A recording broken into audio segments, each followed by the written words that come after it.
as and when we go on. Eti baby ekodu ya ne say afei na ne was say aban me yi aban asutire. Is serious? Because NLA is under the auspices of the finance minister and the finance ministry. Now, so we share NLA board na edane sa adwumadie e de ma KGL na ye Samia Wuku Gary Nimakuna na ye Samia Wuku na ye director general ena Gary Nimakuna ye board chairman ena omo ye sa ade no. Nipa mienu nyina ye lawyer for a se bia wo sen komunim de. Because all kan NLA ne mra na ye de bɔ ne ho bra na eni kwan se obi an ankrankra bi anase adwumakuo bi ebeje product a eye NLA product to opposition ekose wo mo koton millions of cedis every day. Now Mugabi so we hear that aside no we share sika na o making in a day na enye sika ketwa for the say if the American is anything to go by every now what you be ano say lotto no 590 ye twa na every day dey bia ye twa into new boss now Abasalam we are aware of this. Oh me said I'm Musa say oya we na so nya we no ni nyina no say obaman penifo gentia say no my margin say bibibia no e wo say de ban frema mu ne say NPP fo ko fie no mo so mo nya akronfo me so mo ya akronfo nti mpese me magana fo nyina hu so mo ya akronfo enti me fan konkoma salam na say salam crampo no board no e na wo say wo ye bibi because salam was a board na say enti me say I so me su tire board no especially the chairman na your friend no Ura Frederick Emisa ono na say me su tire no say Ura Frederick Emisa say na minim say odo man we say nipa ba ko pensa na o man fa na nipa ba ko pen me say ye free de onya wo Ghana ha no hu amame mu Ghana de no nkonta na ye hu sika onya afibia ye marketers ye nim say 52 weeks in a month and ye 13 weeks in a quarter in a year in a year and ye 13 weeks in every quarter entino say me ye calculation na every week bia no say yenya 70 million Ghana cedis a na say ye say ye kwa akobun konta say afimu ni nyina 52 weeks ni say ye benya Mugabi ye benya 3 billion 640 million. Tiasema mi kayo. Ye benya Ghana hankwa o si ye twa loto no Ghana hankwa na se ekwa NLA. Sika ye benya ye 3 billion 640 million. 52 weeks in a year. That is an average figure. I am being very magnanimous. My fan say sikana make ho asemi no.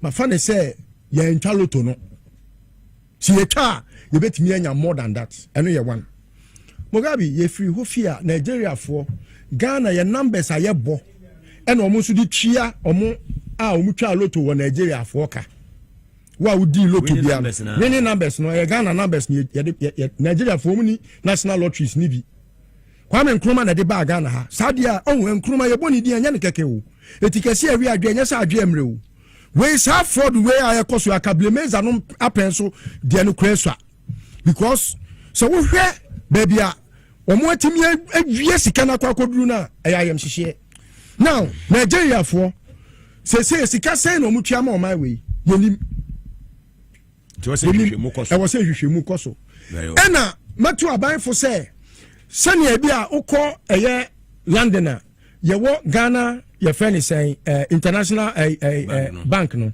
won say Ghana commercial bank a branch I London fantastic entino uko bie bi wo Nigeria for example see ye bie NLA ni bi wo Nigeria na ye de machine na ye de bo Ghana ha na sa ebo na say because ye mfa nko ho krampo no ye numbers aye bo no Ghana ha no eno na omudi tua winnings e jana na won ko ho na ne won ko bie branch wo ho na e ho so ye nya bibi free ho Cote d'Ivoire the same thing.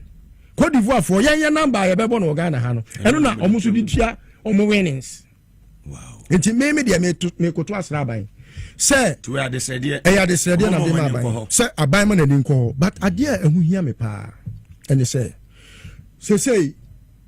adwuma na KGL ya no illegal emremu no illegal so assign contract and contract there be fraud vitiates everything fraud so why no kra ma ban say sika say na minya no kra fraud entino me de krata baby me de krata akwa akoma asoye ahodo me say omo hwehwem fantastic no omo findings emra badwam no be ehu na say a good list to well animu asia engum animu ase me man hu don tinam tia famisi say ekoba say sika ahodo a me de mani ko twa wesi ahu Mugabi memo wa hu bibi kakra kitua bi just so that enko yesem ayebosremuka na minim de meka ena sebi ma betena ha na me toto papa so enu nti ipacho fa wani hwa ade ewe mu we obi computer so me ko twa ni free obi office obi computer so January 2025 hey that is how much they make oyama show now we can me say the whole of 2024 what sika mo de ma NLA 150 and 70 million Ghana cedis. What is that not an insult? Obi ti baby say see what classroom what form and wo sua de hey Ghana obi pension mo nya bi wonya sika so a wo de ko Mugabi enka wo de sa video na ne birthday no atu TV so a enka manfo be hu nipa a woni omo ko na krana na nke ye di anu yasi eti yeka state captain and yesa ni ye di agro womo opposition they have captured every facet of the state sesi amene ka say enu awa wuta loto bia watwa loto amaku fodo adi loto watwa loto amaka for ata di loto Alex Daddy numa di loto gari ni makonom o ma di loto sami ewuku no ma di loto because omo na chess kanidi senya kro no a ana sebi sa na mre bi NDC ba ba mu ye brand champion bi na ye dia katua platform dia mark brand champion ene hwen kwasa sema na okeka che NDC for o si mo hwe ni election kwa on fama mo sa na mo tie ba mu ne ene NDC ni bi watwe na no se twe apia watwe na no se twi bible aye dada e didi Listowel atem na okra da bia ha adwen e ti da bia mo de mo be empower obi na mo ja mo anwo de now how do you empower even a thief who has embezzled a lot from the state? Me say, and then me sorry our front pages. I'm shocked. Maybe me sorry front pages. And the Listowel the court unu baby. For me call the Hague. Hone kwanwa. Na mentime nyeska afa ka odi makotum. For me call the Hague. Because investigative bodies are who na me sun me ko nyina ora Dr. Mr. Frederick Emisa new board chairman mo wadwuma ye mesrel say and mama eleclim akuru enioma hodo mama eleclim wo board ne so one some others omo nyina wo board ne so mesrel mo say omo mie omani baby aye duru no eni kwan se oman ni sika enwunu konkofo botom the privatization of public fund. Thank you. Your state capture a privatization of public funds. Sasika we are yakan wasemi e betime yenwuma bebrebe senka owura your friend is ato forcing oman ani ko NLA pe and reki in about that even udi sasika krama slippages in rem na onya 1 billion NLA. So I say it mutimi chiche mama phone. Yes, the many paba. No, and the other side of it, they say when they buy no one monopolize the system no. What the monopoly? NLA now your man the right to monopoly no kra waje afin nsam and ono na eton loto no. Na okokan ya say Ekufodo ni din ni paper so. Ekufodo onu kra loto ayini bi. Ye fe no mega 3.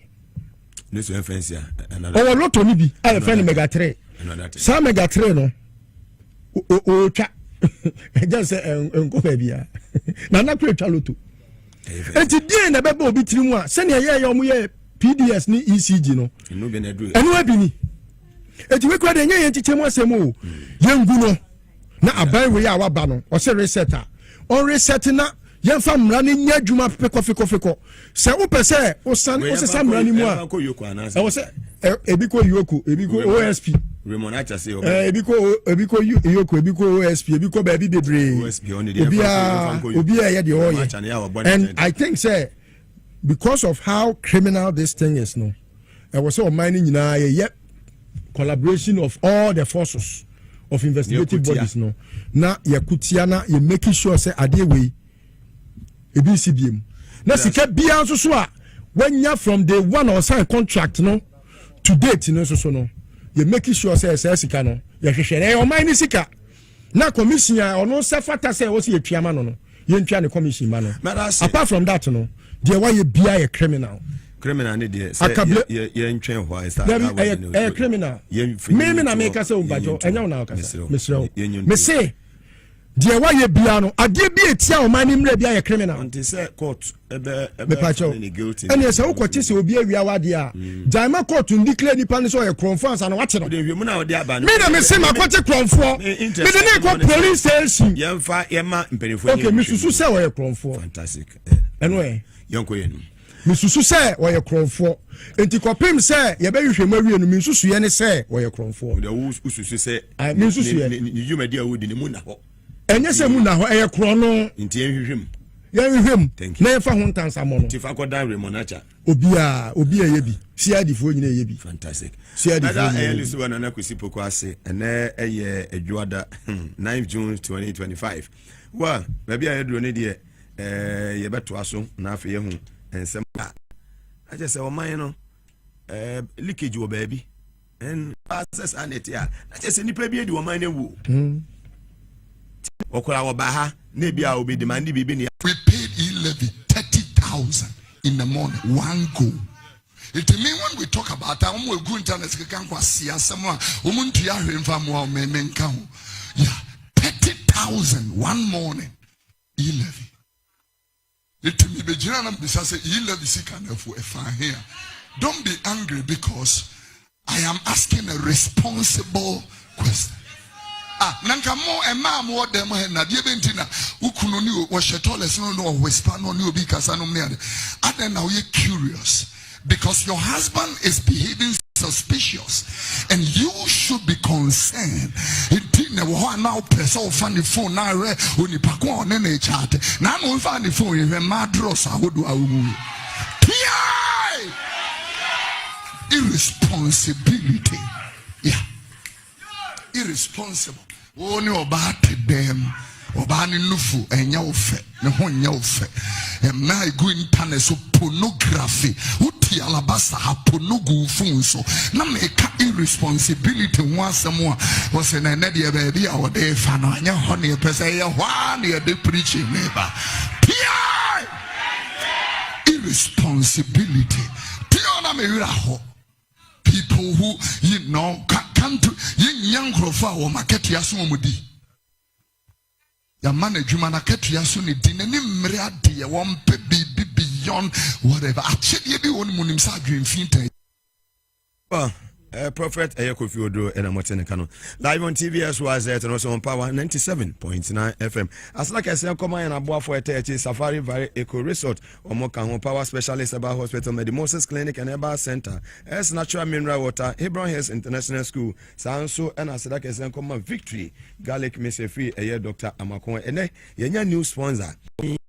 Also, so quarters as I registration be beer and send me a project to us as I my nti asase a mebedi ho adanse ama ho eni mmerano so ano afa pen ni paper na watwe ni yi ade ato ho ebeye ya se wo be kwa akwaji asase si wusi former Czech Republic yen ambassador okojina Ghana name wo bo adwuma kama ntesa na nado ya woni ni baby mama ko yi no na nado ne wo yi no University of Ghana Lagos ko wuro pieto ko wo yi si ko su ya na mfimpinu ene nsiem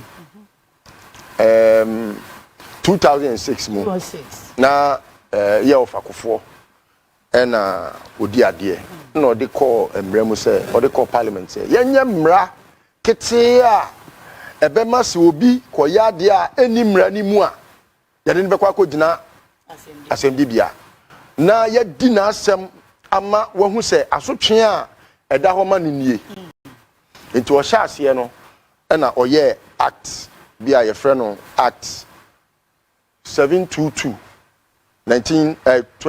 2006 act 722 national lottery act ti so we act na as a sign from the department of lotteries no at the bar national lotto authority lottery authority internet say no omo hwe lotto ne so no omo nya tumi a emremu no eta omo achi se omo betimi di aye den aye adwuma na se na me kyerɛkyerɛ mu kane no lotto eye marketing enti as a marketer me so me background eye marketing say abai kura ade a na sabi opese woton a abai na betimi afa sales agents say monkoton ma me na mum abai hwe say sales agency a yekofo mu yi no kura no ebetimi akwakoba say sales agents no omo beton ni biara enti yemfa ankra omo no beton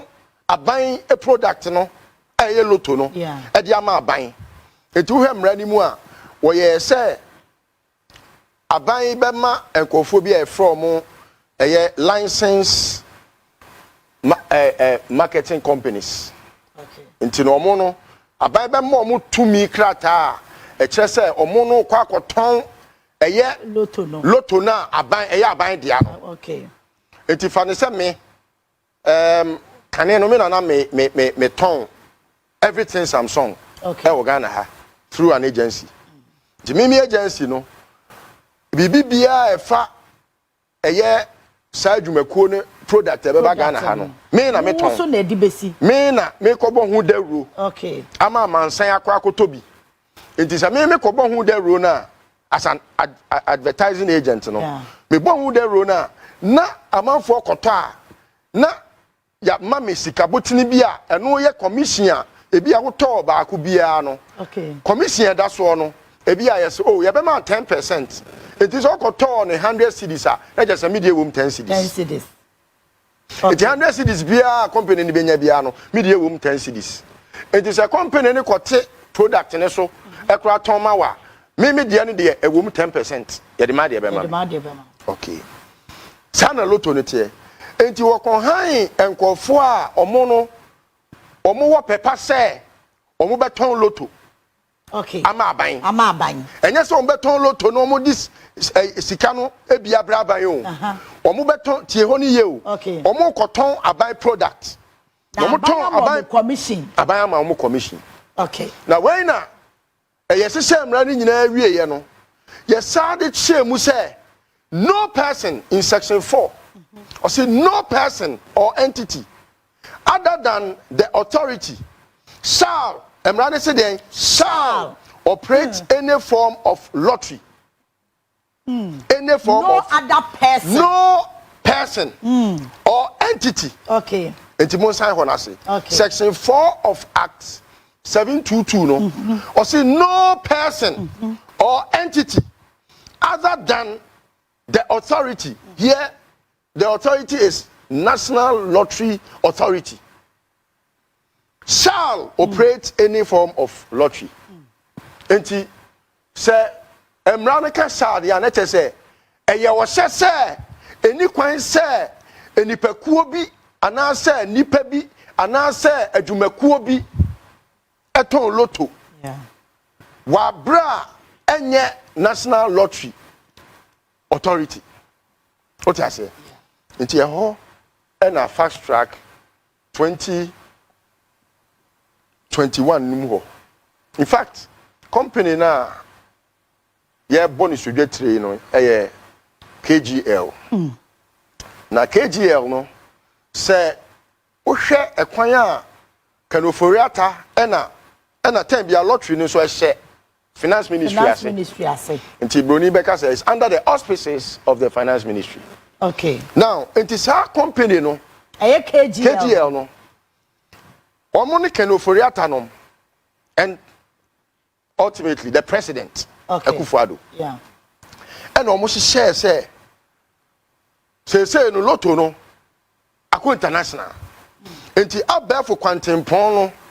so na obi e twa loto enti se ne ebe ya ebema loto ni twa aye kra behwe nti omo kwa akoye setup bia eno no ebema amanfo betimi atwa loto no ewo mo mobile phone so okay enti omo kwa akope ade abroni friend digitization or digital platform na ye free se wo kwa ye tete paper ama wo no na kane na LMCs no lotto marketing companies for no omo eton lotto no se ye print paper ne ma wa ebi ya ma booklets be se 20 ebi a booklet bi ya 50 na ewum okay ukona akoton a na wo di sika na wo di ton eni nyina dia akoma national lotteries na national lottery for no ati wo commission e di amount na wo matua omo a omo we ne ye ne ka na dia aka ne ye dia akoto aban futuom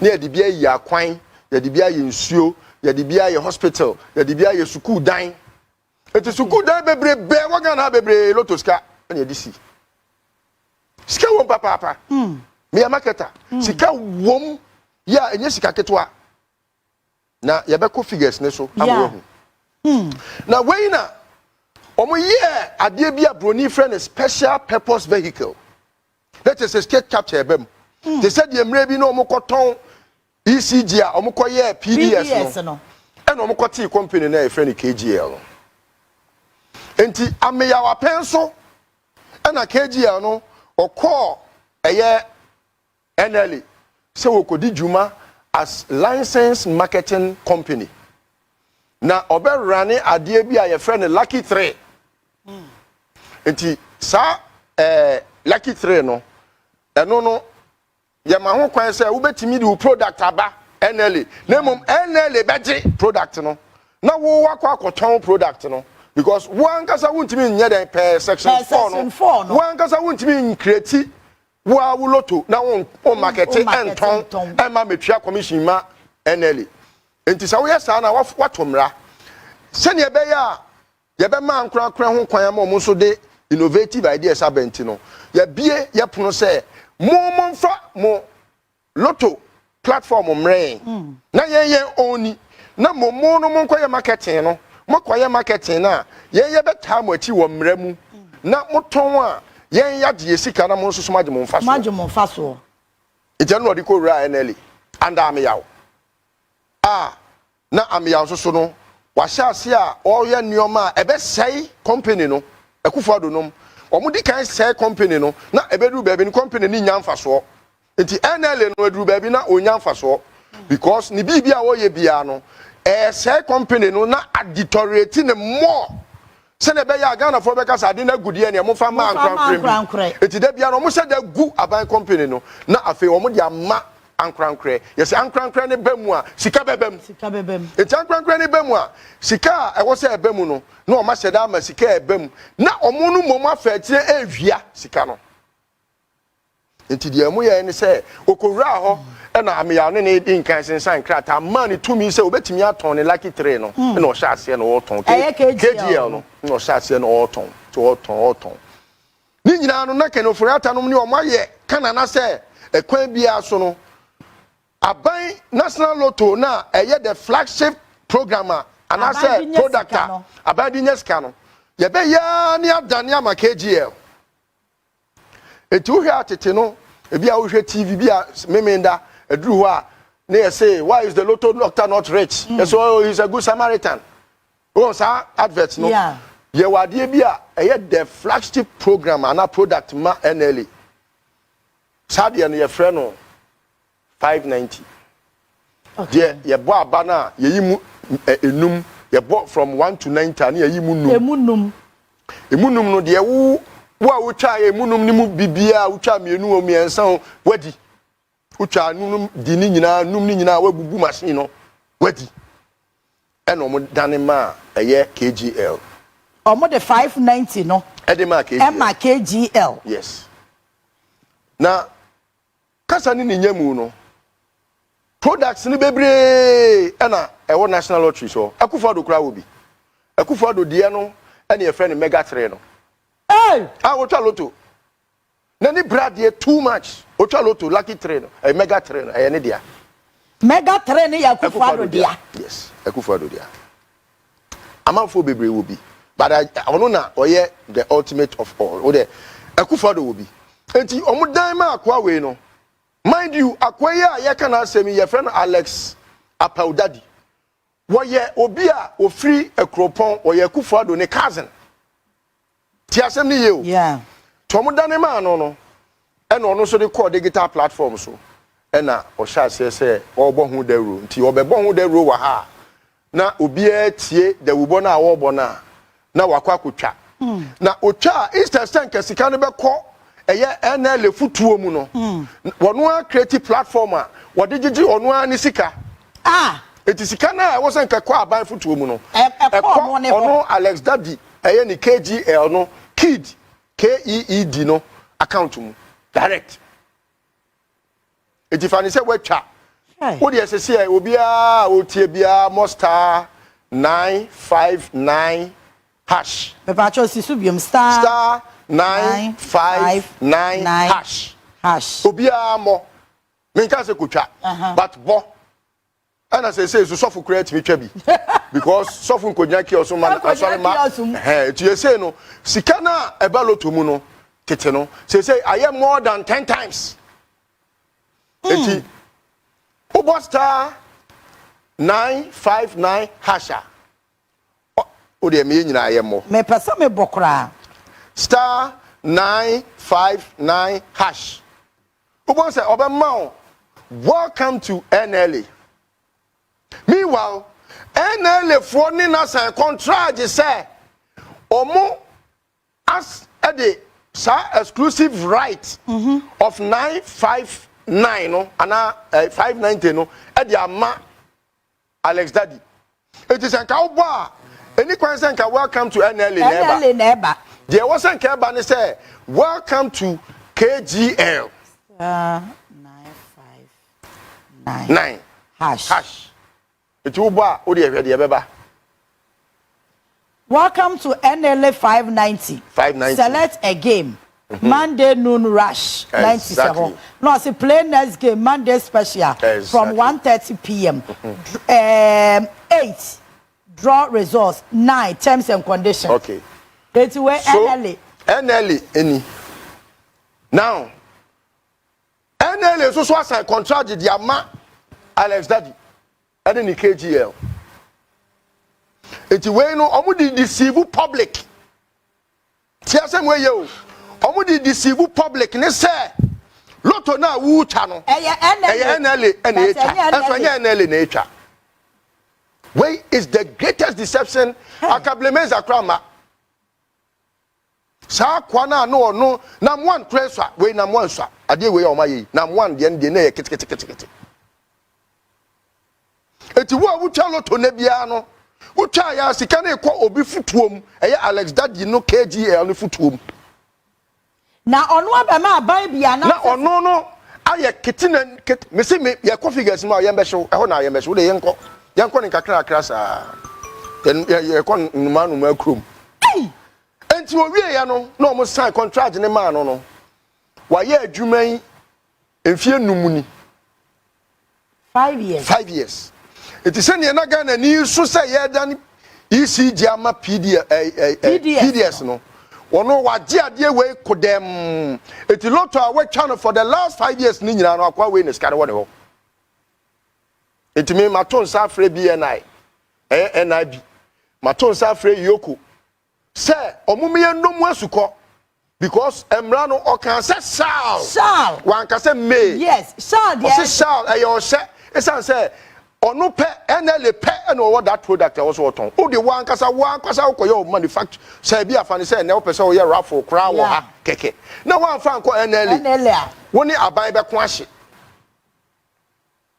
na obi afa kwati kwan so say ono no e kwa akoye contract ya eno no be ma ono no pe ono ne company pe ene betimi aton loto wo Ghana ha until all the other licensed marketing companies ni nyina no say we yi o ma free mu say wo mu ntimi nton your friend is saying 590 ni biem 590 no na ne nkyase nyina ne say out of the 90 no ye be yimu 5 nti ene 5/90 what you say ti 590 no wono pe na eton na first no ne eton no Saturday pe weekly lotto no first ne eton say wo boy no so amount Monday asama Monday Tuesday special so ho wasa wo Wednesday your friend midweek and or fortune Thursday and also Friday bonanza ni nyina no wono na eton kwasi adampo ya sorry dance enura omutwa lotto enura figures no uti a yembe show is over 8 million enura nkwa lotto utwa no is over 8 million Ghana cedis. Enti imagine say Senkai National Lottery Authority and Onua nkasa ton lotto na ne ko man we nke ba beji e wan si dia man ne ye twedom ama abo so aden a obi didum so no asa eba because one manage dum so ni ye ama ne me no mienu have to pay 1 cedi on every liter yes even though omampani ayire ne ho ama ade ne so ate no fuwa ne so te no osase still the amubeto bia no meti 1 cedi na media akosiesie nyamkanea sa sika we waje no for 5 years no me ko figures ni mu ye say averagely wo de yemfa ne say per the economics of enyoma na omoye no the calculations no every day bia wo de yemfa ne say because Saturday no otimi twembe 80 million 80 million a day one day otimi twem 10 million 12 million into the average figure of 10 million a day. Now what you need now? Say you see what a day 10 million now. Uchak kwesi ada uchak me menenda. Onhwe akwanhwefo uchak me menenda. Uchak nkremofo da fiada. Uchak ya wada eye sebi yawo. Uchak wukwada dapa ewukude. Uchak ebnada dapa. Uchak juada Fordjour Fordjour Ocha. And 7 days in a week, with a minimum of our average figure of 10 million. And how much? 10, 20, 30, 40. It is 70. 70 million. 70 million. Would you find 70 million in a week, Every year, beer or 52 weeks in a year. 52 weeks in a year. When people say ye in contact a crabby. Send a bear Ghana for be who baby or music and unifa. 52 times. I calculate no question. Okay, so 50. So there's 70 million. 70 million times 52. 52. That is in excess of 3 billion. 3 billion. 3.6. 640 plus and 3 billion 640 million. Now, question funny say 3 billion 640 million. That is how much per my average analysis.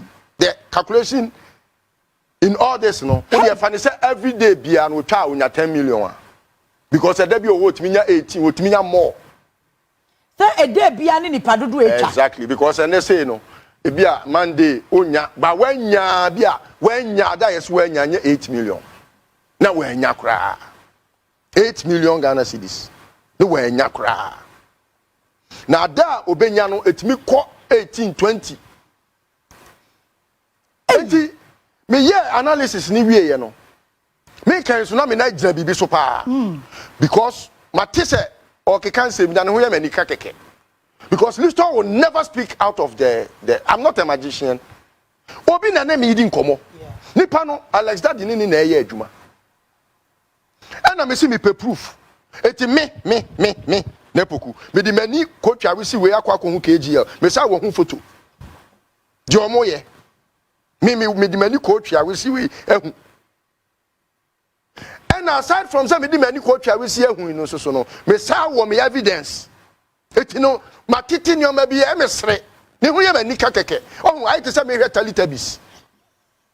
Ni hu ye mani ka. And I'm in the Poku court, me the Poku de me kokota.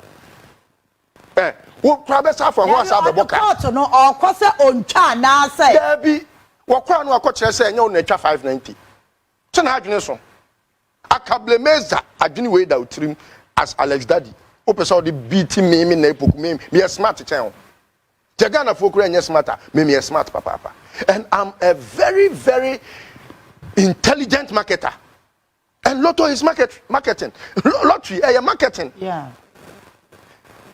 What must I say? So, for example, when we say lotto na mucha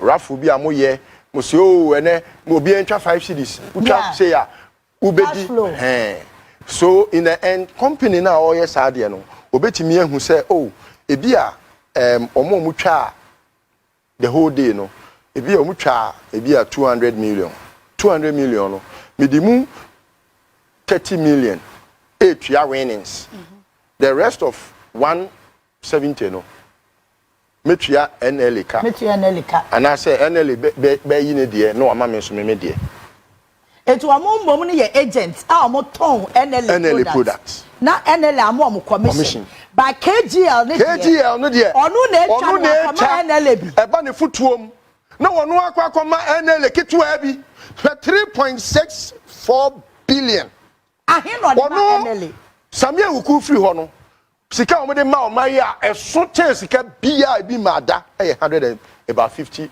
to 70 million Ghana cedis the whole year a week 1 year a week sika mpo no kra bro so na watch 7 days meboa enti 70 your friend is saying million meboa sa 70 million no 2 weeks you're saying 140 3 weeks you're saying 210 that's 21 so 210 million and 3 weeks sika no and omode ma Ghana for the whole year and no kra no almost at hu chobo tio omo hu chobo in excess of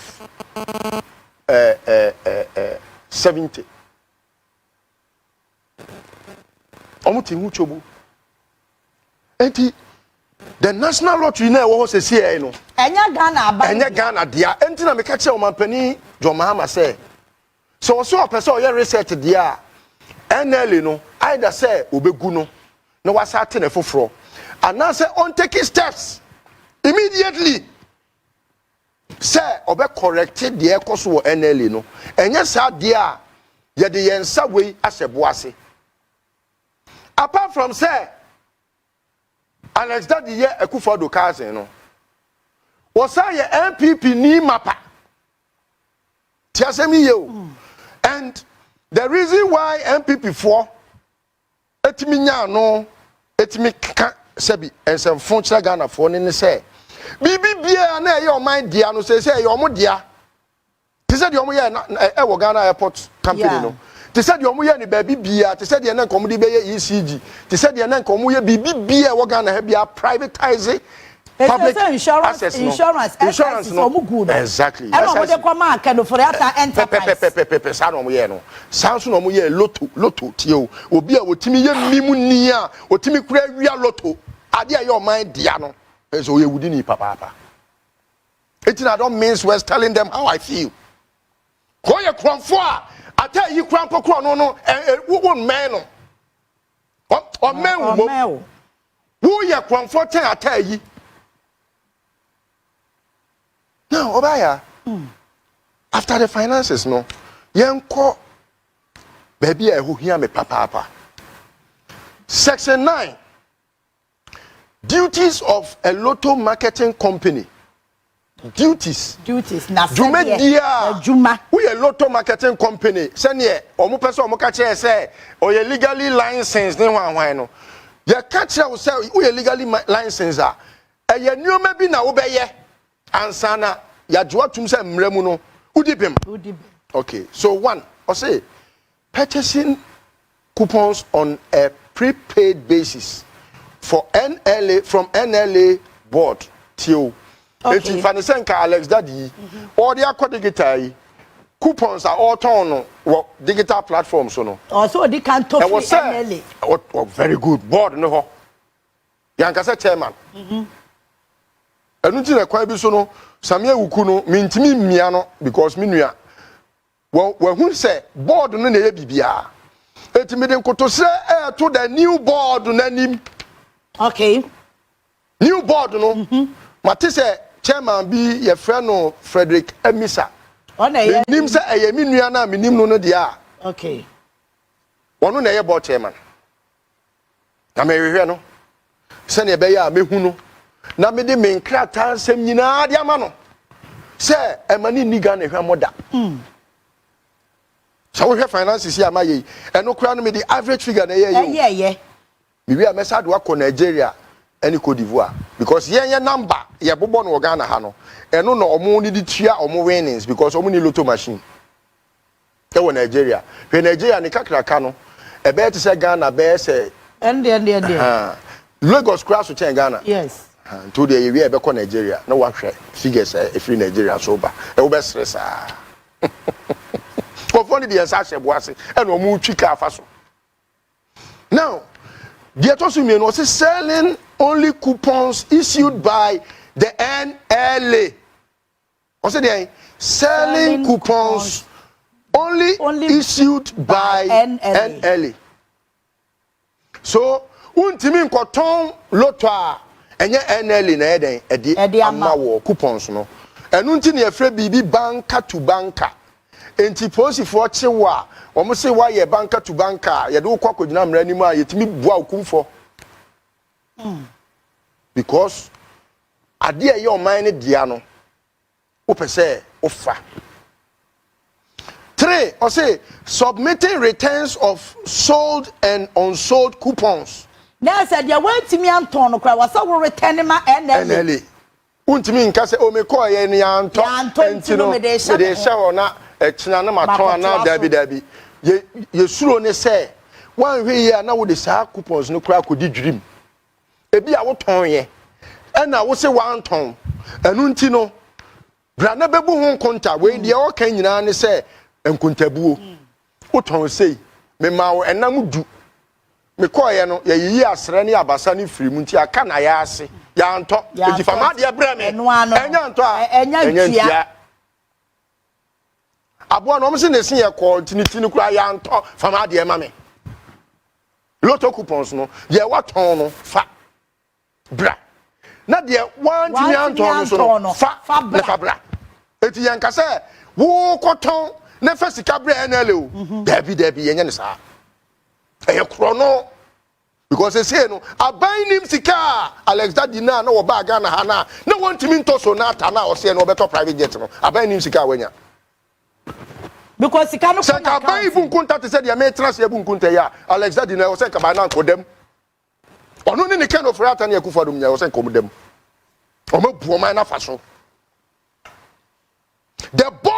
the last board of NLA any kwese ba kokura na mabonten e wo se gari ni makunum nya o se nkia che omunyina gari na makuno o ka pacho gugu o se ya che omunyina because omu ya kronfo ewudifo amamboyefo because just NPP ni ya mamboye ni a enya go na me die mi nim dom timi ye omu ya mamboyefo.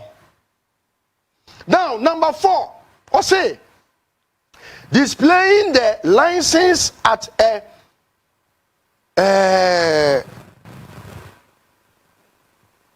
consulable na printy as a feed place okay so conscious I think place at a business premises. Now send your beya will be able to our license in Tino for license no tab baby a we adwuma no.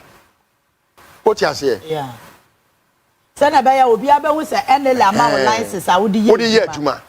Now the tosubium performing other functions as determined by the minister on the advice of the board. Okay. On the advice of the board. Now, board biya won emra odi ye nadwuma. Okay, 10 minutes. Board biya ni won mo a obetimi akwa ya ade a etia Onua ne mra.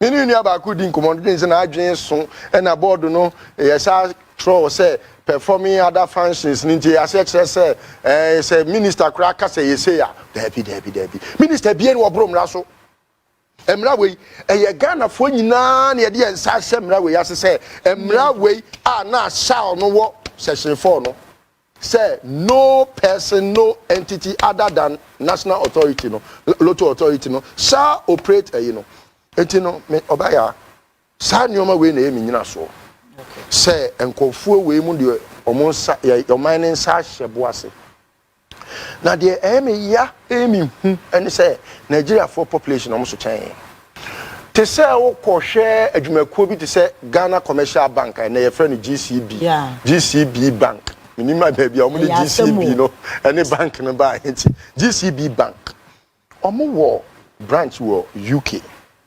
a friend of Ghana International Bank. Sa bank international bank no. Ejuma wo ye no, et said ye be a branch of GCB Bank ni bi ewo amanone pepepe.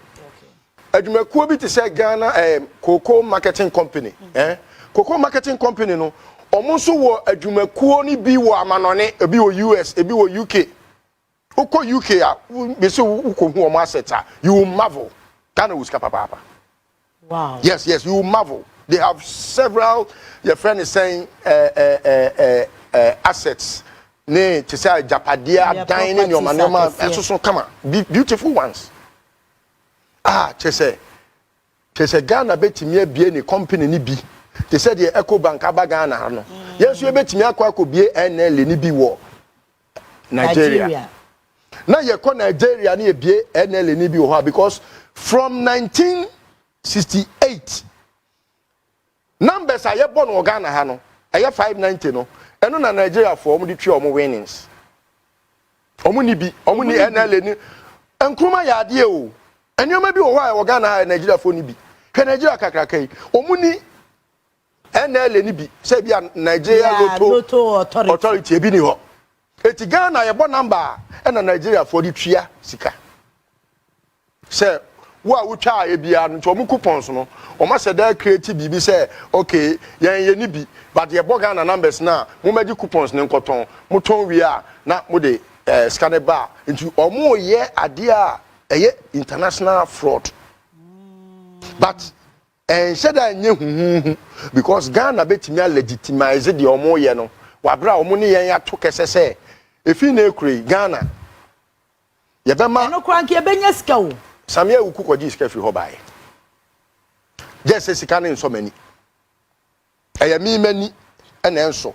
Na omampani de ni kwan se so na ni kura esan so se reset.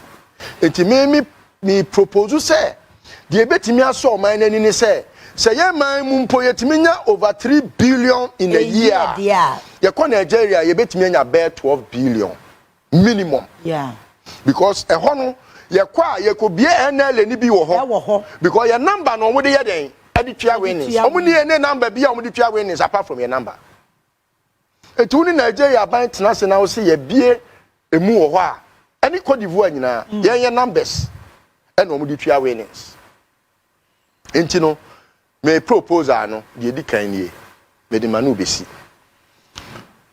ye ntimi ntena mmemu na Bank of Ghana eye oman ni nyina dia no entimi nkonkobo besia wo baby to say Agric Development Bank say what they kwa akototo ne neoma wa bra Agric Development Bank mum ene wo say woni Bank of Ghana etoke say ye adwuma ma Bank of Ghana twia ne commission ma no they said the oma ye no okay mate analysis na say said the oma ye no Bank of Ghana and no adani ni tumi dia ma Agric Bank anase Car Bank anase Eco Bank and onu momu no ton sika di sika hu dwa no we are no akwa pe bibi ketua bi dia ma Bank of Ghana no you shouldn't work like that eti NLA na esi wo sese no ye to ni di NLA John Mahama ya appointment but NLA na nya Ghana dia Eye Alex Daddy Kenoforiata Ekufuado any the board of Samia Wuku any Samia Wuku edia eti lotto bia ye twa no ma we mu no din amaboboi omo na loto ni ko omo ho NLA no say onu ni sika kro di betua no workers ka dey papa say Alex Daddy na ma omo sika omo ni sika omo di betua workers ka ewo yes ama Alex Daddy no timi ko gina TV ni radio so e ni say sinibo say onu kra na ma NLA function na onu wa ma omo sika kra omo ntimi nya hwe me bay na me wo video bi ya enke ye pese me pese ye di to TV so na eboa ma etiefo ehu Alex Daddy kura me kan oh ni maka se ni ma me na mesre say Alex Daddy no Oyekufodo ne cousin oye ne cousin ya onfani ni agro kura enti may I show say nkoma ye di aka ye 8 minutes enti ye be ye ntem na ya wrap it up enya ne boni mu mentan no omo ye agent no said the mra no eka no eye NLA na wase onu mom eton coupon ma ankrankre na agrakwa no kwa akoton no wabe ya konta dia ma NLA na NLA ati commission dia ma sa agency kro no asem no nchira se nyina ni o enti eni kwan se agency bi mom kokoton no no ba ba ti bia ma NLA it shouldn't work that way anyway okay. So we have section 15 now. Also the authority is the sole body authorized to issue coupons for the national for the national lotto, determining the number, type, and denominations of coupons. And it is a surgeon way. Yeah, can. What the comma KGL say or no. Wakwa platform na omaster anumade ba kwa sai mesre. How much does it take to create that platform? How much? That's my point. Say individual betimi aya. I don't know my me. Very good. Tie, say am no ka say. Uko NCA. Mo short code amudi ye adwuma wo adwuma mpa no. Yeah. Eye NCA na ehye na se. Sa short code na ye di twa loto no. Enye rocket science. Eye NCA na eya ban adwuma e na omode sa eyine ma etu ko telcos no na ni telcos ni kodi nkomo a na omunye ntotoye na moye hyehye ni nyina awi a star 959 no hash no eya nsie na regulate enti die na ba ya aban ni ntimi nkonkoje sa number no efa ma NLA in the interest of this country. Now, ono Alex Daddy ne say ono wa creative platform. What creative platform? For free NLA ho. Na NLA mo mama commission. Exactly. Any kwasa wo mo be ma NLA commission. Yes. They say ono pedue bia no dia podium monye. Ukwa mo ha adwen monye. Ono akotena board meeting ase ne ni se mo bekeka obi ene obetima na hwe Ghana ha no mo control. Hey. Wow. Akufo-Addo kura mpo sebi ene wo hu ne smoothness level pa. Ehwe amoa. Yes. Amoa aye kurukuru wa ne tua wo. Smith video na ready ana. Ya. Na odi ni birthday 3 years ago ni 60th birthday. Na ukohwe wo mo a oh Erade nyame o my way ebeye ba ebeche e wo se nipa etimi enya oman ne ho do na yade pare yo e ba ya setenem hwe. If you want to make money even as a private man, you will still make money legitimately. Na sabi sikana abanimonyam obetimi catch me oh Listowel ade we say nkan ne o pa yen konko hwe Alex Daddy na me see you Alex Daddy no minua no me bra panyi 63 de wakobi enche obe free wiase na wokwa ade we no de kwa akọ kire nananom say we na me de bedi me manya boni a me de be ye me man nie se ye bo akablemeze din a obi animade ode ye o ye bo nam wan din a opa manam wan enko nyame ani na oni nyame nko din kita ho no nka se Nyankopon kra frɛ no wo heaven de edinim nam wan wo Ghana ha no eye fraud. Etino enye sika bia na animunyam wo mu enye sika bia na ye na ya hyehye mmra na yema mmara ni nya adwuma. Yes. That is why I have problem with Ghana. Yes. State institutions so. There be some mmara kama on say the mmara ya tro ne kama. And the answer this shall krasa ka ho. Enti e kire say ade na ye no. Ya shemra ne ya say boom mmara no so. Does it mean so obi so bro mmara so ana? Yes. Enti no. Na say won ya say be shemra. Yes. Enti no me hu ni say enye difficult to understand. Unless you want to be criminal. Adi we very simple. Meaning say etiefo nyina kra na sabi omunye obi e wontwa loto kra da no. What you say? Yeah. Say me as a marketer, me dey summary na ba. Say me koje ya titi phone say oba ya me koton phone ya brew. De me ye ne say me kwa kobo phone ni hu da ru na maton. Na me de oba ya sika botene any sika me mfa so nyina aba me de ba oba ya say oh me kan say ubenya ukoton phone ne ba ubenya 10%. Ubenya 10%. Na ma 10% no. Wo na wo beti ama me. Enya wu mom na wo so beti bi ma. Me ani kwan say sika no kura me som. Ke say adwumam ha marketing. Say obi kofa client ba. Say client ni mpo ese otue sika na otue ama marketer na. Marketer ni hu to me say wono te ne commissions and all this kind of company no. What the sika beba company ni mu. Company na register say openi konto ye ni advert wo eye CTV hey. CTV 4 agi sika no. Sika no de ma eni nyina 100 million. Enti ya ti marketer de e de ama no. Emi kwan say nipa na woto ye fe ne sen ade no krampo no ohu sika marketer ni benya. Nipa na ya advert no. Yeah. Eni se wo hu emfaso a marketer na wono beje contract ne de bre CTV no eni se wo hu so hu a enye hwe mom na mom no emra mu no de ema ye mane hu ne se eye sa na adwe ye ne se sika ne ye de atoso e de ama nipa kro na mom sika ne ko company ni mu dia company ni beti sika ne de atwia ne marketer ne ka. It is yes license marketing company now fe wo wa ba be dane owner. The marketer has turned to be the owner. Akwa no na de no ko na NLA no kwa friends. Ya na me referee. Your friend no Salam. Video na already amoda mo fan to so ma your time na so aka 2 minutes. Salam yes. Salam. Na NLA act no. Salam ni tumi sha. Board no na wo board na board no so no aban hu say ehye NLA say finance ministry ase. Hey, sister, you back then. Obi anu ntimi nto Alex Daddy. Oh, okay. Ni din no. Ni din e da ho no at 60. Okay. Board chair. That is for the information of the public. All right. Na menka say I think say so o Ghana kwan fa so politics now we a young person who follow. I think say ade ba ko a Emma wabambu ni say you become very so much disappointed in amamfo and trust the political power into their hands. In our thinking, we think that these are intelligent people. Yeah, the two assurance as a monk of mind but sometimes the way they operate, the way they act, the poverty of intellect, in the way they sometimes the poverty of reason, and I is so astonishing. What one wabamubuza on my way, a one kasa man, but in the future. Yeah. And for me, that is the problem because. So this whole thing, I cost the day.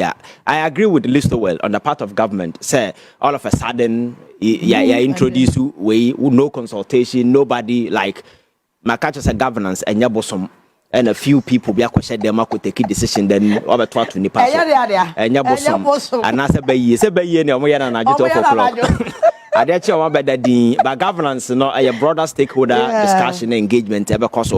And we understand no the you cannot control that discussion and so forth. Yeah. But the question is why are we here? And sa levia can't answer me. So we take discussions because you see say Nipa don't know more can't answer don't even understand it. But my who some run TV or mobile keti YouTube almost say D levy, yeah the E levy I don't know any new levy. There hasn't been any introduction of a new levy. Under the ESLA there were several components, I think 6 or 10.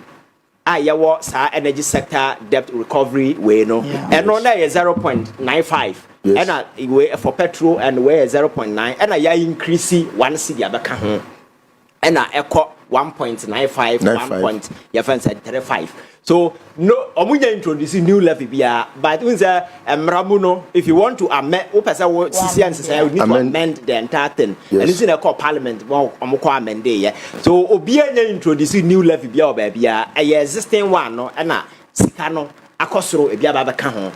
And for me, it makes sense in a sense, yeah. Now amount for top petrol, 17 cities. Oh, Chroma say, yeah. And at that 17 cities now drop here, Babidru 12 cities, 13 cities. And in the wisdom of government, you know, say now more on 17. Now I drop it down while Babidru 12. At least say yes, slash one city woman within this period. Na idea kushi no. This man in the some kind of lean way. I'm a government. I decide to can I baby. And that is making sense because over the years, so we had the ESRA since its introduction. I've go by within 20 no Ghana for so that. But here is the case: price now drop it almost for and Rami who documents me from Energy Commission almost a fair price per what is happening because according the global stage per barrel now $100 and now drop it to $64 crude per barrel. And fortunately for Ghana, no see the news was saying I gain I'm aware so everything being equal, economics when I come and everything has never been equal. So that yes, so fair price. ISSNK Ghana yet 8 cedis per your friend saying later because all things being equal, and which means that the possibility of petrol no air drop it further no air more. And yes, and the one city nearby the same no Ghanaians will not feel because of the measures near my akoso. But I could for other time, you know, petrol no turn 17 cities. Ghana for ATM. So how do you add your friends one city to it? You can't. You understand? Yeah. But when the price, I drop it because the whole essence of the year you need Ghana for finding relief. And the relief number, Okoto petrol 3 cities, 4 cities are tier free. So, and government say major 1 city at so. Na media have service a debt tonight down. And yet to chroma a buying society, yena, my better TV so can doom so, nina because we need to go and buy crude. Have on a sika free bar. So if this measure are relieve Ghana for a year, you move 1 city. At the aqua, then people on social media talking about say, and I buying the D levy about. Now we are levy for the D levy and issues not among for a canon. People don't even understand it. So I'm ranting on Mugu YouTube or more you've heard saying podcast and for sometimes you see ubetimi entertainment, ubetimi comedy. Innocent. But when it comes to politics, it's a very complex way. You need to understand it. You are too bigger to be discussing miscreants. No, but media we are trying to sell information out there. Media try, read, understand. So when you have that information, now what I say, but to go and say D levy and the whole some among for they don't even understand it. I mean, for me, that is my problem. The fact is that energy sector over the years and I have been deviled with a lot of challenges. And I can be and I'm recently doom so me and but have a cancer doom so the way and near we need to stop. So now if there is a way and there is a fact out there say every year be an energy sector shortfall a huge almost billion $1 and World Bank for the projection Ghana for you careful by the end of this year we'll be hitting around 3.1 billion in terms of your friend saying shortfall. Yeah. And now what one you see Jababa can't say commercial and technical losses 40%. Now ya more than papa company Ben was I see with technical and commercial losses 40%. That company can be viable. But we tolerate say that is it. It's okay. Young Koso and then almost to turn name here. So another day no challenges need to be good sector and why the okosi we saw all the noise that these people made, but not the day the impact and also the consequences. And they say I buy for me a consortium of banks. Na IPPs ni na oni omo na okache obo say sika beto esra no ma you one bank jisika no na pay the IPPs na omo sabe ometimi ato aso a supply because Ghana say energy mix no IPPs am about 50% of the entire energy generation na ye wo no enti no omubufu no so mu dundum omu we you can survive you understand now no so na so China for way they shut it down after elections some point some discussion has to go in before so energy sector no e ka wo ho and they cannot buy it because of the near mass ankrofo we so for me if John Mahama government has been able to reduce petrol form and there is a possibility that Bessia from BM, I echo from BM, and the only reason I cannot criticize one city in the say price na from BM. And now, a buyer slot to one city, a shame say, young fast as Sicano, na young fan pay. Say, Yatiana said, petrol no sign cost could do 17 cities. We will come back and say, baby, and near my corner, we need to take you want it in the free war. Because the politics is about serving humanity, you understand? So, sometimes me, your politics, you know, a total area, honey said. This company for they know this fact I can answer you, but because of cheap politics in the NDC MPP, you know, they just try to make it look like when I would be condemned because I'm not baby. I was saying I treated me about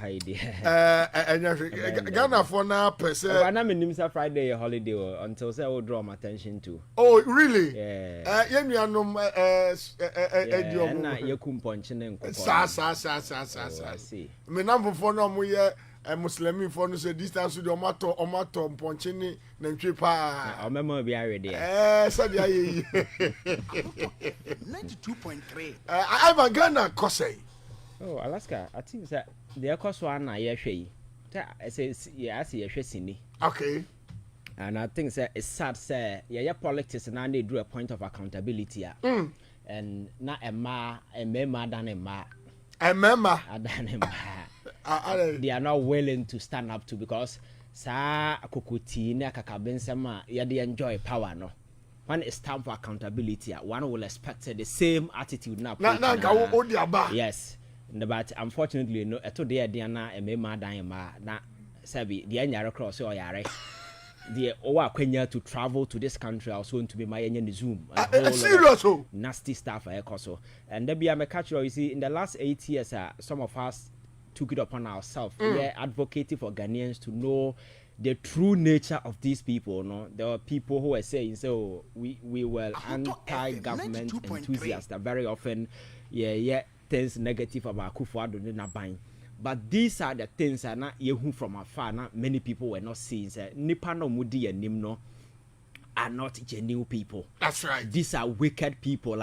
More of an abedi president no Monya Kenya because in their personal life, they never thought of political power. About 2 more crime. In the Alaska now, what 2 ways is here now offer Biafra as my abedi president. Mama enjoy ya. You feel say you are not accountable to anybody. So Obiti said, Kenoforiata say. It didn't look like he was accountable to even people within the NPP as a exactly. Party. That is why that beef breaking up between this Kumasi MPL through Kumasi Omokotu ni. No, and she something doctor. Okay, you know. Okay, yeah. Yes, and then other people because there were people who were ready to stand up to him. Said no, party in your opposition. We didn't even see you. All of a sudden, off another president, and you are taking reckless and foolish decisions. At the end of the day, endanger only the prospect of the MPP as a political party, but Ghanaians as well. In the end, the future of MPP and is saying. That's right. The future of Ghana for Nene is saying. So I think that Ghana time has come. As a young ya babos who said no. As here the NDC and MPP in the twin chain. The area no onya MPP no onya NDC ni oya kromfo and we need to hold them accountable. That's right. And that particular way we need to do it with a manner very ruthless. But unfortunately, very often emotionally charged party supporters na no mete say man for bus from Kumasi you see a bar cry because you actually want to me atom. And then I make catch CaptainSmart say, are you aware? Say in the last 8 years of Akufo-Addo administration there is no single project it cost to $50 million. TME. Okay. There is no single project it cost to $50 million under Akufo-Addo that was started and completed under Akufo-Addo. Kumasi, the whole of the Ashanti region. But wouldn't to me one person to me pocketing over $55 million. And then the guy even investment wouldn't to be muno a such in the whole of the Ashanti region. That's right. Just a single person. A single person. Now no pocket is a sika way you na mrabasa on be account to. Now wo here ni ba na o ma me yare ase be KGT akura no wa clinic e wo ntumi mfa no nko. And I would defend you be on betting plenty and will be Timayo clinic. That's right. So I'm saying there's a Ghana for Nitina Yahunian sa there are certain nasty political your friends say advocacy and certain engagement people will drop because nipa na catch us all political power no move away nyahwe onimu din asem to okra on fiu but asem to no dia wona waba aboso age agina na wokakodi nipa na chi me wa asem no kra wonim ho hwe anya onti ase asem no nya so onim ho hwe onti ase say asem woti ase na behuhu bibi but sa na ya politics no but we be say enhira nka nya me say na ya say MP Eugene Boachi Antwi Eugene Boachi Antwi yes he's the person people are coming home so Alaska me starting with kind of Oriata issue no I think that is very bizarre. Say obia otena krom ha. Ghana boy enu nyina no ye pe one person or you involved in every single decision am Ghana be wie ya. You cannot delete the Kenoforata factor from any of the discussion. That's right. So the larger corruption puzzle now you try to unlock, you know. Kenoforata is the masterpiece. Every single corruption case we have been or you involved because do you know why? Because he was at the finance ministry. Or then now the final check way na sika payment we have because we are aware. That's right. And or your person of interest in every single corruption case again akoso. So it is only right and fair so such a person, you know, about availing who to security and agency say ade na mo kan no say netie menya ni sika say netie now we can proceed to the next stage. But my culture said me better na video so catch say corner or corner nya so beba. Yeah, you said it. Onye na dwen so beba. And onim say nsam na ye de abono no oni anu ye. So he will be playing games. Unfortunately for him, when you're special prosecutor or no, so no, when it comes to some of these comic gimmicks, nah, or that's right. But Dr. Ren interview you can make catch and say, and yeah, one must say, Kisi job, remember yet press conference, Manu and see also your press conference, oh, and I'll find a life. So that is his modus operandi. And Casado doing some hunu on the gun of our Diagro. Exactly, because engagement na air course between on the Kenoforata and Alaska, you move one step inch. And there hasn't been anything because Cecilia Manoka say Kenoforata shall say back and forth, no, for us to show say you're serious no, and can asset be you suspect say a proceed out of the criminal dealings in this country, no, should have been frozen by now. Exactly. Every single asset. But yes, should have been frozen. But the gentleman still, and again. You say you need to Interpol red alert and a whole lot of stuff. Putting somebody on Interpol red alert, you know, and no, it's not a concluded way. Say what the neighbor room. Because this is a guy. No, pioneer may catch CaptainSmart said the guy is playing I am sick card, and it's very difficult to evacuate Obi Osoya. Right? That's right. On a humanitarian basis, you cannot force him out. And on you willing to come.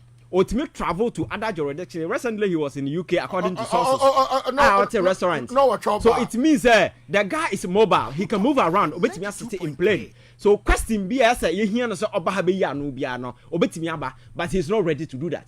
And he's telling us say Ghana for you ready. And before that, no what come 2nd June. 2nd June what tena say my time no so we na oba kan kire and say, "Oh, when you cancer, now the doctors, and I make as me as a medical person, obinya yarea, I only sympathize with the person because right. I know the pain the ordeal that you need to go through. But can you for that and yare and yende? Or no, no, how the finance minister, you when the TS is waiting so yare that. Oh, now Timus and Oyare. And the honor Oyare no is not a new news. Yanti be that. But the fact is, are you immobile? I idea immobilized, bedridden, I won't move. The answer is no. So what is stopping him from coming? And then baby are all twisted at the end of the aquafano. A man for things that are very easy. Say or see a Zoom. Now on authorities in the cooperative na same or country. I am telling you, sir, Zoom some now or can in you can in a criminal proceedings, I will be sitting in other jurisdiction. US award that mutual legal assistance way with other country but Ghana no you know mu nisa ya near corporation. Okay. So the corporation and I'm saying the gentleman is in other jurisdictions, you know. So person wouldn't engage in that procedure, a criminal procedure and the consequences in the future. And say all the evidence never court. And now say evacuating it in Abakuma say no, you need to go to the appropriate channel. Our US laws will have to come to play. So your Friday be letter rogatory, which the Attorney General here will have to write a correspondent to the AG department in America to notify them that there is this person of interest. Or you're involved in criminal activities here. We want to investigate him. Or you're fugitive. Fugitive or whatever. You're per se investigating. And for that matter, no, you hear more assistant just to collaborate with us. Be a bit na yet that video conference and as for no. Sana evidence na bit me dear free nipa no hono. Standard the test of prosecution or court. Because I wouldn't know question dan chamber na kwa ye no. No, but no say assemble make they force me to. I did it under duress. That's right. That piece of evidence now when you cannot stand the test of prosecution or law court. I be man saying a foolish case. And there are other regulations that are coming in place. A born home by making sure say money you have to go through. So the processes that Kenoforata is asking for, it's a long haul. And yeah, easy. And again, this is a guy what demonstrates that he's not willing to come. That's right. And the last I'm saying, say, Obia O play, I am sick card. Won't mean for son of Adamba. So also ma, because in the first place, you had not to Interpol red alert said the Kwisia Jabia can making it look like say a question the number. Obia ni baby o so US. Kwisia Jabia Otumidi say John Awewu kokot ma say John Awewu no etumi dibim. Dabio Alaska. So Interpol red alert na nia brigigi other branch no kwakoto so no. The guy is in America. He's telling you that I'm sick. I can't come. And this is FBI kofa Kenofurata ochena. Na omode ye first say niema gugu ne nsa. Na obie na no ka say meyare I'm seeking care in this hospital. FBI cannot extradite him. That's right. For them to extradite him, no, it will have to be determined by a court of competent jurisdiction under American law. What you have to do is say, I'm going to find the medical records in or US court may I am not fit to go. And the court will have to determine. Either said the gentleman is fit. Say obetimi atena play mu akọ Ghana. Akọ standard prosecution because prosecution are grele or no. It takes a lot from you. Hypertension in as for no man. Won't to me kwa na or man for baba no pie by no so who no. So it's a hell of a as you can say na ukra na wutumi na to ko bampo na nei wada na apachi. Yes, you can imagine second for attack Otoma on the ababa no. So these are the realities and he's just playing games and playing on the minds of Ghanaians, making look like I am ready to come, I am ready to cooperate, I'm ready to do this. But the reality, he knows that processes now all Kasayan subjecting to know it's a long haul. Exactly. Because Attorney General have to sit down, engage, get clearance from the US Department. We can equally do it through the US Embassy just to quicken the process. Now we are. Now said the gentleman is not coming, and then what is the point?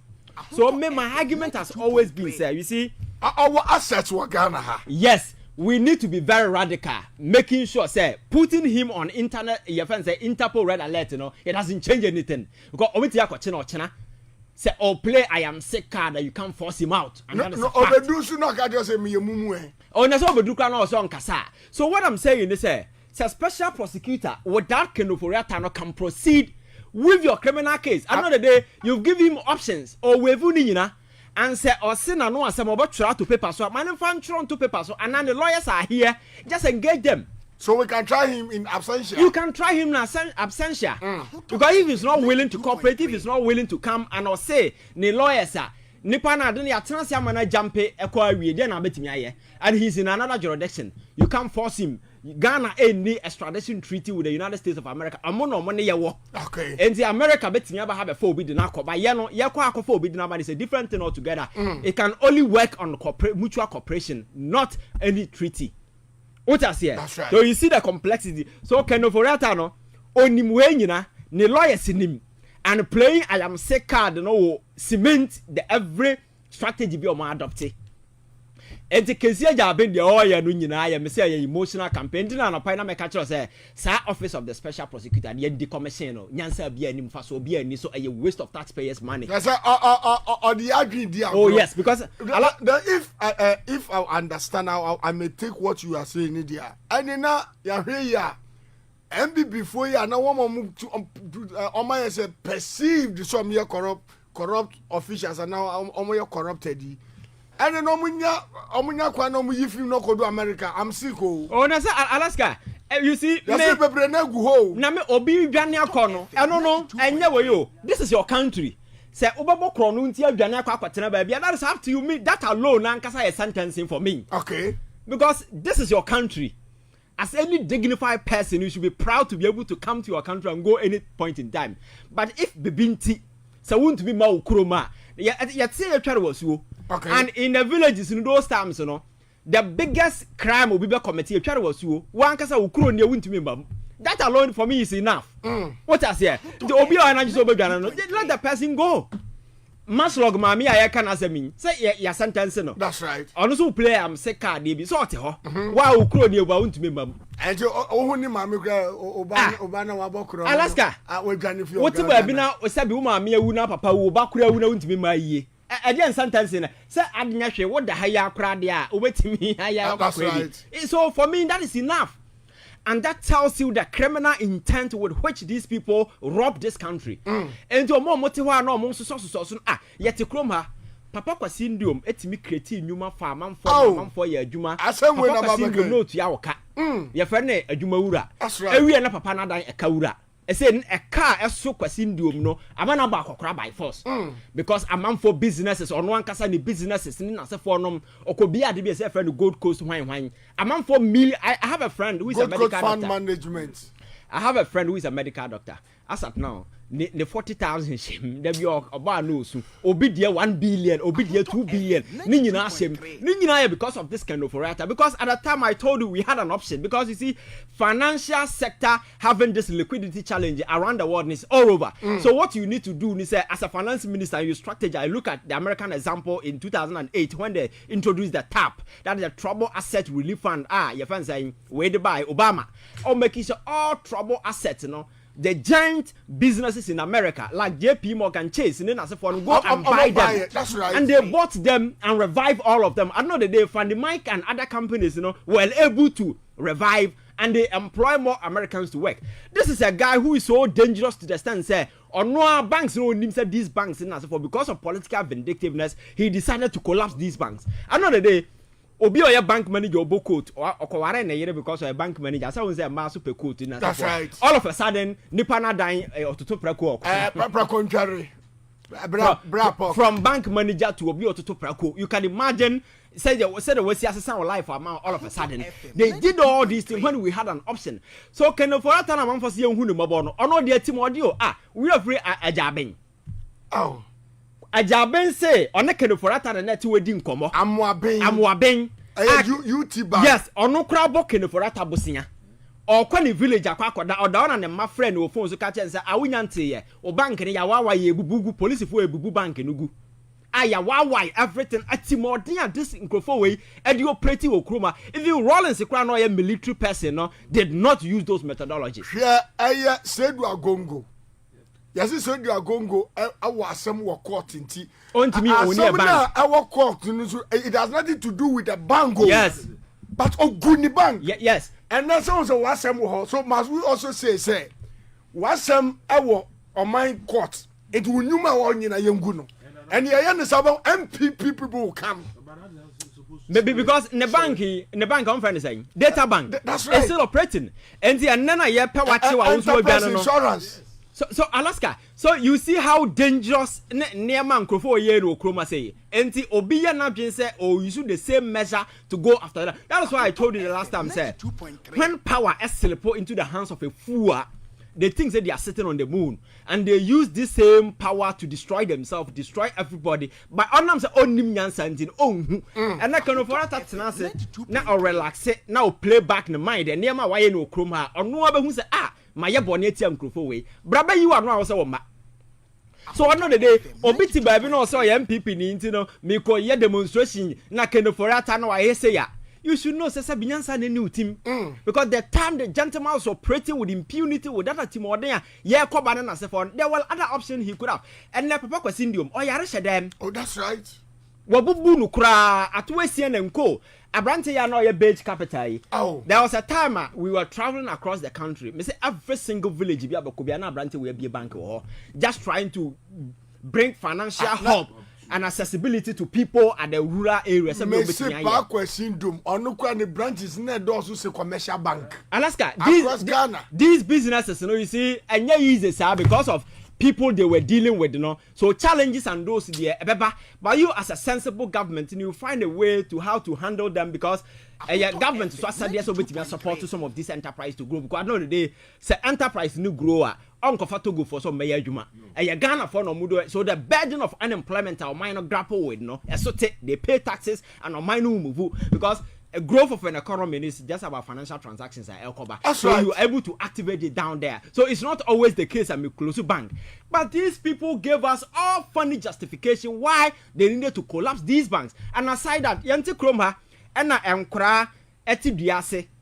Oko north and Krama wa free north ebetena ye kaya ye na ya tam oman sikase ye kwesi cathedral a cathedral na yesiru nim se nyansa nim ya tena krom ha kan nyansa se me say ama different na the way like na no do man hene kan sem bi se president Mahama investigate all the cases na otutra cathedral. I'm sure say he will know no peace in this country because asofo na omo ka ho a sa cathedral sem no baaye no. We have to go after each of them. And that's also for you upon no madani prayer tower. Yo, and then you'll be asem. Alaska, on my sikana yeshe. So cathedral no obi o kan ho bia sa kisi hwan sa macho man no so for macho man no. That's right. And no more kan ho ni nyina. You see, me say this time no, we need to change the rules of engagement. Na yan rewriting the political narrative. Na yan hu say going forward no. Ufoma enya madam funi enemi nuani abiem. Because over the years, that is the politics that we've been doing. So, Obi, another may catch the way say the difference between Obi or NDC, Abaimu, and now when you post, when they wound to me, the difference between you and no at a time. Because you should know that time is coming, you'll be in wound to me's position. Exactly. And when you're 2 minutes, you should know, say, a time is coming. Once no, Obabe wound to me because the other wound to me, a better will be what there be. That is when you don't do things well. So the American you say, can no for modus of operandi and as a form the gentleman and you're ready so about Kruma. We will sit here next year. You have a cancer can overata still not my because in some can or so or your friend say or surgery. Or cancer when cancer surgery so there are complications you know to meet to see. And as to whether recovery when now cancer no kwanya my no yare dada.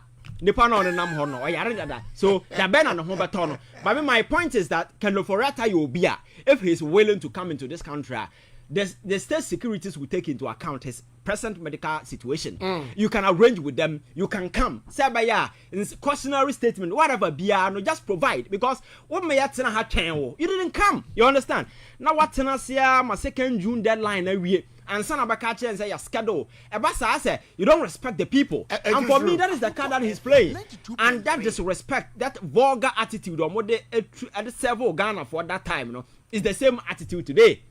Because Sa Brenna na omu take his decisions are Bosnia born ye nyansa nim ye ko Eurobon ye kwagina ye kenke party. Ye levy na ye edi huru Ghana for that belligerent posture attitude na no mumu obiano. That is the same thing in play here. So for me, I think that it's good that Ghana for extra how disappointed Ghanaians are because for various social media people are really angry because ordinary as Ghanaians, you know, Sanko be Yarea, Alaska, we sympathize with the person. That's right. But at this point, and I'm the Kenoforata INT, you don't even see anybody sympathizing with him because of the why the cancer diagnosis sorry. Yeah. But that's not what people are saying.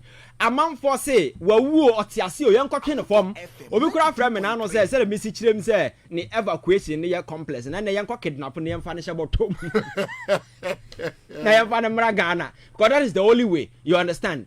But for me, I think say first case you know Yanjin free special prosecutor that guy is only playing games. No already he's from there. No will never appoint somebody on yet. And you see why this issue, you know, here because Cecilia the pie issue, no fire, and I done foolish case, you know. Matisa Yoko for I recommend this on docket in America. That's right. It means that the gentleman is not doing anything, or he's just from fooling everybody. Because no.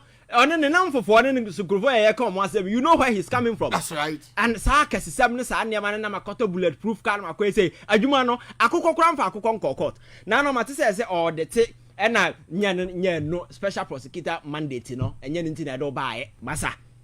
now all this service and other people, if they are really working, they can get these people to get our money back. You understand? The intent and the purposes for the establishment of the office of the special prosecutor from day one, so a further drain on the public resources. We need to decommission that particular way, scrap it and resource the AG department, resource Yoko and other institutions with the prosecutorial powers to go ahead and do prosecution. Now you're making sure your prosecution, you're really serious. And Alaska, apart from Untumi and Kono, there are several other people in the coming days, I think that the same approach we need to. And for me, it cannot just be Yadnako Yoko, na gidi ya money bill. No, who sa issues, who be Yoko ba die. To me, everybody is following. Oh, that's right. Me say we need to change the political narrative in this country. Say, enya here for muko we am kontomri nkwa na ko prison. Enya mo mu wi aponche nkwa ne. Among for mo tenati we millions of dollars in the name of dirty politics. They must begin to see the inside of jail. Sabe ye be serve as a lesson because in the past, Tatuchi Kata no man koda jail. That's right. Sir Victor Solomon and so forth. And I heard the amount of money involved in Sika on the koda jail. And ne we are obesu. Enra abrantie bi ehumanu ehwemanu kadu Alaska we nkosi ba bia na wo de hwe anam se boss wo ya mesere na JM second coming when anyasa JM na wo hu mura atwam no we aye ne legacy term na obejeli no I am telling you Alaska na me ka say whether John Mahama will be successful or not, and that is up to him. Ghana right. For your the 2 million amount. The other bay is what determines your future. You have a freeway. I say, you talk brand new car, man. The Kusi Highway, so amount. Your city as well, back up. As I was windy as well, because then wow, that's right. Time has come. As all right to the political narrative. The young who say, Ghana na manfo who say, oh, people in the name of politics, and I'm saying you see structure politics, and any fool at all can just jump in say to me. Serious. Abranti ya mubo ni din. Yes, also open national chairman yedi. Won to me. Yes. And I only say Nadia we kran asanda ni campaign platform na mawo. Yes. And then call NPP headquarters. I will be an ordinary apache on to me in Casso say why yet is when you're my stroke. And I'm not to 29. And also chairman do benye di na just quote I said the general secretary. Now we are serious. I acquire the Catera Macakraca no our ways on my general secretary. Casa grown to me in Casa. Oh, when you're serious. And I make us you see the MPP need to take time to rebrand themselves because you see the intellectualism caveat tonight, they are trying so hard to delete from the element of the party. And the video I'll be a divisions of Alaska. Do you see any signs of reasoning in that act they do? Because want to me Casey, want to me second day no money bail. Second day no money bail. That's right. Omo reason say bail no so. Make sure say in 2012 Wyoming was giving 54 million. I have all the materials. Alaska atuesi ye okoda we. O man 600 million. Number 1, your man 500 million bail. 500 million. Atuesi o man 675 million. Okay. Kofi Amwa bin 110 million. Okay. Kwabena Dufo. O man no 100 million bail. Okay. And now on San Kwan and in Crawford and about 650 million. Okay. So yes, number 1, 500 million. Number 1, 500 so million. If they gave that joker a 50 million, you sit there and tell us, when the amount involved in his we no cry far larger and bigger than. And I'm say these are intellectuals. You see, emotions have eaten the bigger part of their brains, so they are just acting emotional. No rationality in the way and manner they operate. So for me, to me case in the so on this kind of issue, I'm saying, President Mahama, as a matter of urgency, must find a way to scrap this special prosecutor. And Sasikana Yedeko on found resource the AG department at every region. You're making sure the Attorney General department are very effective. Right. I will good lawyers and prosecutors at any point in time because you see, we cannot center all the cases in Accra. And the coffers are crowded because the number of people who are supposed to face prosecution. That's right. Let us divide them. Young Fabinum go home, Fabinum Kotamaleta Chimana, Yenia 7 and 10 time. We cannot hold all of them here in Accra. What I say? Now you're making sure that we are really making a progress. Now, special prosecutor Ujana and Kwano Mana Nobato, Nyansa Sembi and Free Homa. But I say, Ivan Kyei innocent and I tell you, can we try more Basima me ba? Alan the graft cancer at Tanase. Now, me was assembly a catch up our special prosecutor. Maybe if you were basis here. Ahuto FM 92. Oh la la! Ahuto testing. What petit? So we'll call agona nkwanta voice 93.9 for yada mo ase some of catchment areas